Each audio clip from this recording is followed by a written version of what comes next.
Hello. This thing happened to me a few months ago. I just need to share it with somebody. It all started at my friend's party. He's an artist who rented out a loft in the industrial part of town.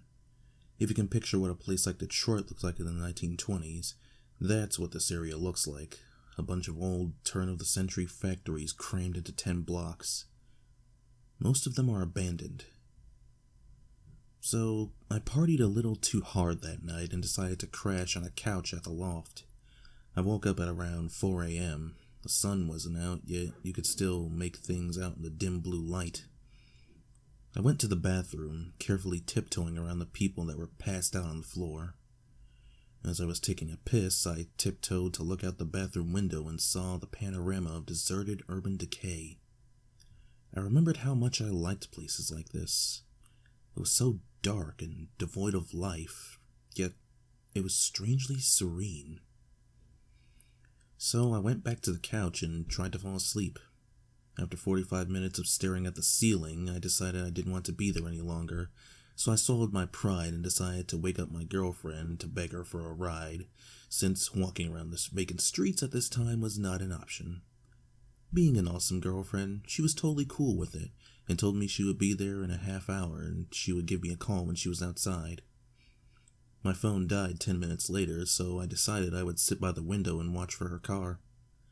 I sat there for a while and my eyes started getting heavy and I began to doze off. A crashing noise outside woke me up. It wasn't loud, but it was just enough to snap me into reality. I looked out the window and scanned the area, but didn't see anything. Across the street from the loft, near a mountain of garbage bags and one of those enormous dumpsters, I see a computer and a monitor smashed against the floor that hadn't been there before. When my girlfriend arrived, I went downstairs and greeted her. Just as I was about to get in the car, I remembered a friend of mine who had blown out his power supply, so I decided to walk over to the dumpster and see what I could salvage. The monitor was worthless, but the tower seemed to have suffered almost no damage, so I put it in the trunk and we drove off. About a week had passed, and I had completely forgotten about the tower until my girlfriend called to let me know that it was still in the trunk and she wanted it out. That night I brought it home. Before I took it apart, I decided to hook it up to my monitor and see if it still ran, and to my surprise it did. It ran Windows XP and it looked like it had been wiped clean. Searches came up with nothing. Search for picture files, nothing. Then I searched for movies and one came up. It was an AVI inside a folder titled Barbie, hidden in the Windows/System32 directory. So I played it. And now this is where it gets disturbing. The movie was about an hour long. It was made up of what seemed like raw exported footage. The footage was of this woman sitting on a chair and talking against a white backdrop. I skipped through most of the movie and it was all the same continuous shot. Then I decided to sit through the footage to find out what she was talking about. 15 seconds into the footage, the audio goes completely bad and her voice is drowned out in a harsh static. I couldn't make out a thing. So I imported the footage into Final Cut and tried to mess with the levels to isolate her voice. It helped a little, but I still couldn't hear what she was saying. I was now intrigued and I began to pay close attention to her face and body language.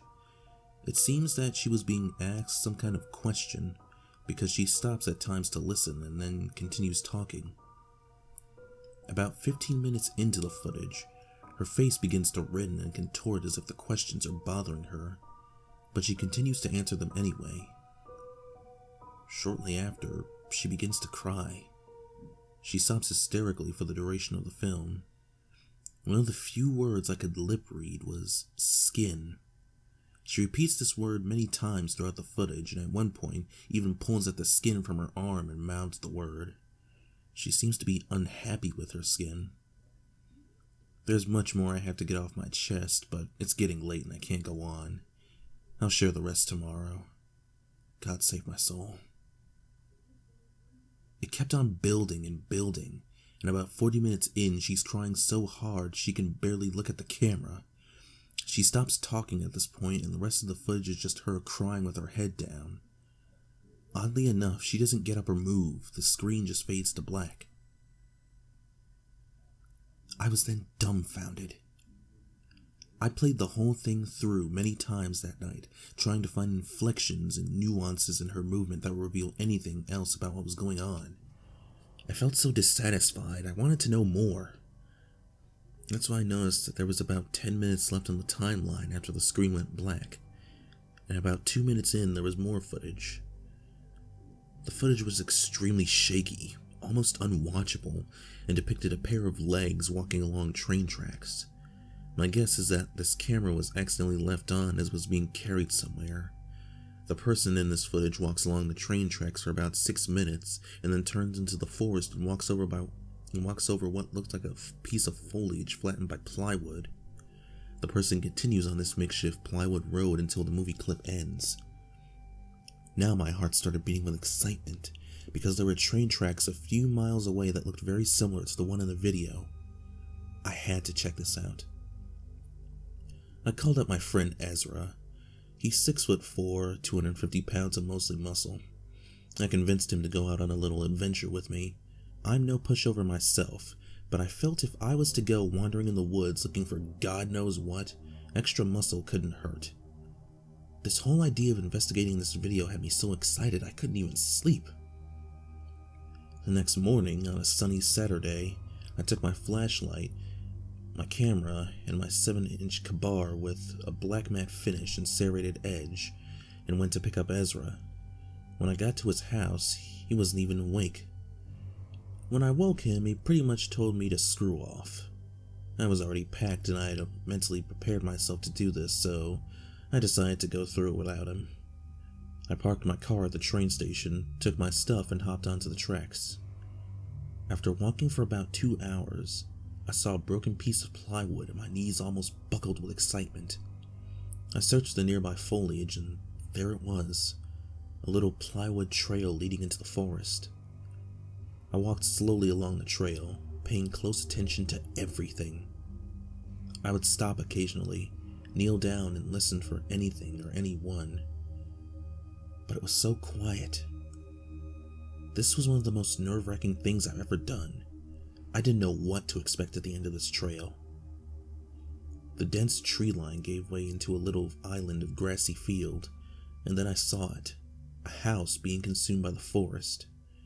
From the looks of it, no one had lived there for 20, maybe 30 years. I got my camera and snapped a few pics.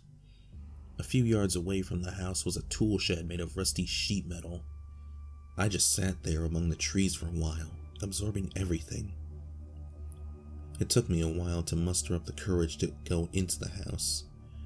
The door was partly opened.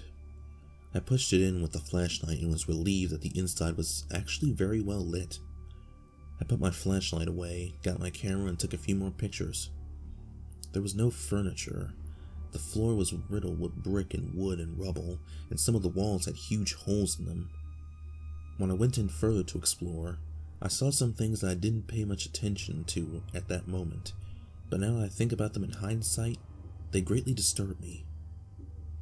The first thing that seemed a little odd was that one of the doors in the first room, that I presume led to the basement, seemed a little too new to be in this house. It was also the only door in the house that was locked. Also, when I made my way to the second floor, I saw some chairs and a fold-up table that seemed a little too new to be there. But what disturbed me the most, for some reason, was the bathroom. The dust on the mirror had been wiped away, and in the bathtub I saw a clear plastic tarp that still had water droplets on it from when I presume it was washed clean. That's when I heard something moan, really loud, and that's when I literally jumped out of the second-story window and ran back to the tracks. Halfway there, I realized the moaning was most likely a water pipe expanding or contracting, and that little moment of relief gave into the horror which I felt when I wondered why the water would be running on an abandoned house in the middle of the woods. It's been a little more than 2 months since this happened, and I haven't gone back there, nor do I plan to.